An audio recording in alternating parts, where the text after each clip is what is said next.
So step 1 में हमने देखा था कि रेपो बिल्ड करना क्यों इंपॉर्टेंट है, रेपो बिल्डिंग से हमें क्या क्या फायदे होते हैं और किस तरह से आप रेपो बिल्ड कर सकते हैं। सो अपनी सेल्स कम्युनिकेशन में, अपने सेल्स प्रोसेस में जब भी आप होंगे, सो प्लीज मेक श्योर कि आप रेपो बिल्डिंग के बाद ही स्टेप 2 पे आए, जो कि है आस्किंग क्वेश्चंस।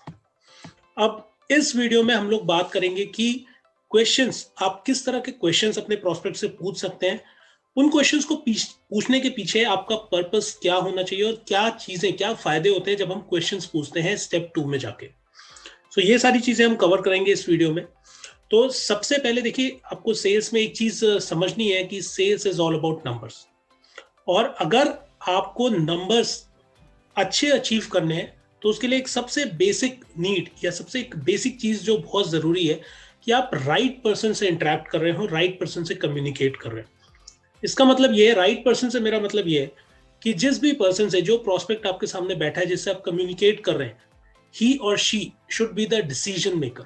जो भी आप प्रोडक्ट या सर्विस उसको ऑफर कर रहे हैं, उसके लिए वो पर्टिकुलर पर्सन जिससे आप इंटरेक्ट कर रहे हैं वही डिसीजन मेकर होना चाहिए।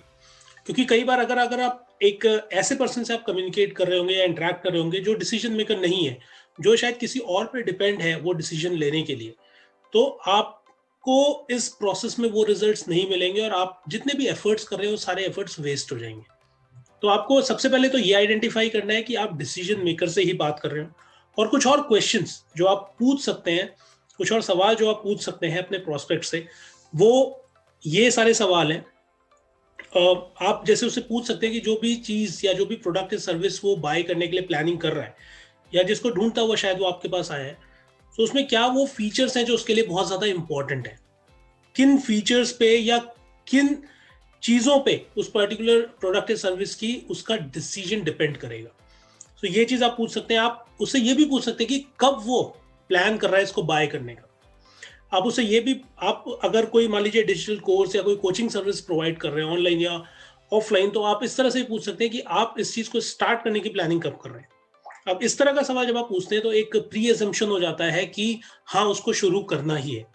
सो शुरू से ही आप एक पॉजिटिव एनवायरनमेंट क्रिएट करके चलते हैं जिसके अंदर उसके डिसीजन मेकिंग बहुत ज्यादा इजी हो जाती है।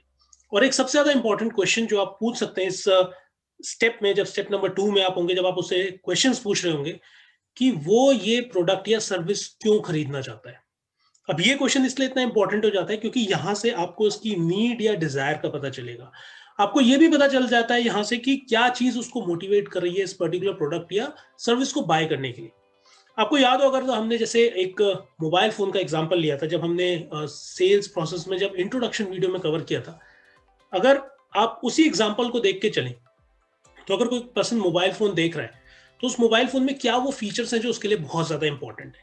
सो इस स्टेप पे आके आप उससे पूछ सकते हैं कि क्या फीचर्स उसके लिए इंपॉर्टेंट है, तो आपको पता चल जाएगा। और जिस टाइम आप अपना प्रोडक्ट उसको शो कर रहे होंगे, सो आप अपना ज्यादा फोकस उन चीजों पर रखेंगे जो उस पर्सन के लिए या आपके प्रोस्पेक्ट के लिए इंपॉर्टेंट फीचर्स है। तो अगर आपके मोबाइल फोन में 10 फीचर्स है तो आपको 10 के 10 फीचर्स उसको एक्सप्लेन करने की जरूरत नहीं है। अगर आपके पास पहले से ही लिस्ट है कि क्या 2-3 इंपॉर्टेंट फीचर्स हैं जो उसके लिए इंपॉर्टेंट है, तो आप पूरा फोकस उन 2-3 फीचर्स पे करके उससे बात कर सकते हैं। दूसरा, जो मैंने आपको एक लास्ट क्वेश्चन बताया कि why are you looking to buy this, main reason क्या है उसके पीछे। हो सकता है कि वो आपको, जब आप उससे पूछें कि पर्पस क्या है, ताकि मैं आपको एक बेस्ट सॉल्यूशन या बेस्ट प्रोडक्ट में आपको एडवाइस कर पाऊं, इसलिए मैं आपसे क्वेश्चन पूछ रहा हूं। और वो आपको अगर बोलता है, एक एग्जांपल लेके चलते हैं कि मान लीजिए मेरे को कुछ व्लॉग्स शूट करने हैं, तो वो, अब आपको ये पता चल गया कि इस फोन को खरीदने के पीछे जो मोटिवेशन है वो है व्लॉग्स। इसका मतलब कि वो व्लॉगिंग में अपना करियर शुरू करना चाह रहा है। सो अब आप अपना फोकस सारा, जब भी आप उससे इंटरेक्ट कर रहे होंगे या बात कर रहे होंगे, तो आपको उसकी रियल नीड पता चल चुकी है। रियल नीड उसकी मोबाइल फोन नहीं है, रियल नीड उसकी है कि वो अपना व्लॉगिंग में करियर शुरू करना चाह रहा है। तो आप जब भी उससे कम्युनिकेट करेंगे, आप जो भी इंटरेक्शन उससे करेंगे, उसमें आप उसके व्लॉगिंग चैनल की या उसकी इस पर्टिकुलर हॉबी की या पैशन की बात जब आप करेंगे, तो उतना ज्यादा ही आपका ये जो पूरा, आप, मैं बोलूं कि अगर सेल्स प्रोसेस है, उतना ज्यादा ही ये रिफाइन होता चला जाएगा और एक बहुत ही पॉजिटिव एनवायरनमेंट बन जाएगा। और जैसे मैंने बोला था कि एक नेचुरल और इजी प्रोसेस हो जाता है, सो उसी तरह का आप एक कुछ एनवायरनमेंट क्रिएट करने में आप सक्सेसफुल हो पाएंगे। और उसके बाद जब आप अपने प्रोडक्ट या सर्विस के बारे में उसको बताएंगे, उस मोबाइल फोन के बारे में जब उसको बताएंगे, उसको उन्हीं फीचर्स के बारे में बताएंगे जो वो ढूंढ रहा है, और आप बताएंगे कि कैसे ये फीचर्स उसको व्लॉगिंग में हेल्प कर सकते हैं। सो वहां पे जब वो आपको पे करेगा, सो बहुत हैप्पीली पे करेगा। जो हमने एक एग्जांपल देखा था कि जब हम अपनी पसंद की कोई चीज बाय करते हैं, जब हमें मिल जाती है, तो हम खुशी खुशी, हमें पैसे देने में कोई प्रॉब्लम नहीं होती, कोई प्रेशर नहीं होता, और हम बहुत ईजिली डिसीजन लेते हैं। सो ये सारी चीजें आपको फॉलो करनी है, आपको क्वेश्चंस पूछने हैं। एक चीज और मैं यहाँ पे आपको बताना चाहता हूँ कि मैं आपको कोई स्पून फीड नहीं करना चाहता। सो मैं आपसे जो क्वेश्चंस पूछ रहा हूँ, ये स्टेप सिर्फ इन्हीं क्वेश्चंस तक लिमिटेड नहीं है। मैं आपको यहाँ पे बेसिकली ये बताना चाहता हूँ कि जो स्टेप फॉलो करना, जब हम इन 5 स्टेप्स को फॉलो करते हैं, उसके पीछे का रीजन क्या है, हर स्टेप के पीछे हमारा मोटिव क्या है, और हम क्या चीजें फाइंड आउट करना चाह रहे हैं, या वो पर्टिकुलर स्टेप हमें किस तरह से सेल्स में हेल्प करेगा। सो आप अपनी अंडरस्टैंडिंग से भी आप क्वेश्चंस पूछ सकते हैं अपने प्रोस्पेक्ट से। आपको बेसिकली बस ये चीज ध्यान देनी है कि आप उस क्वेश्चन को पूछने के पीछे आपका पर्पस ये होगा कि आप उसकी नीड, उसका डिजायर आप फाइंड आउट कर पाए।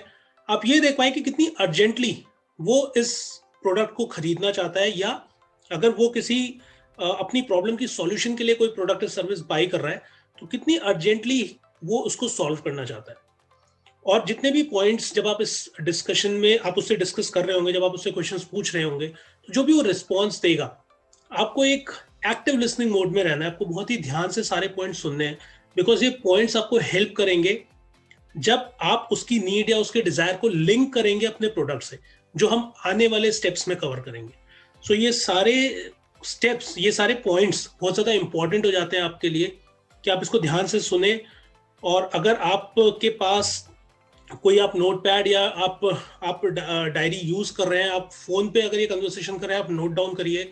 अगर आप उससे सामने इंटरेक्ट कर रहे हैं, फेस टू फेस इंटरेक्ट कर रहे हैं, आप नोट डाउन नहीं कर सकते, जस्ट मेक श्योर कि आप कोई भी पॉइंट मिस ना करें, ताकि आपके लिए वो जो लिंकिंग का प्रोसेस होगा वो बहुत ज्यादा आसान हो जाएगा। So this is Harshit Shukla signing off, and just remember, life is all about learning and growing. Step 1 rapport building के बाद क्वेश्चंस पूछिए। उसके बाद नेक्स्ट वीडियो में हम स्टेप 3 पे चलेंगे, जहां पे हम देखेंगे कि एक बहुत ही इंपॉर्टेंट स्टेप जो आपके सेल्स के जो रेशियो है, जो कन्वर्जन रेशियो, उसको बहुत ज्यादा इंप्रूव कर देगा। So I'll see you in the next video. Till then, bye bye and take care.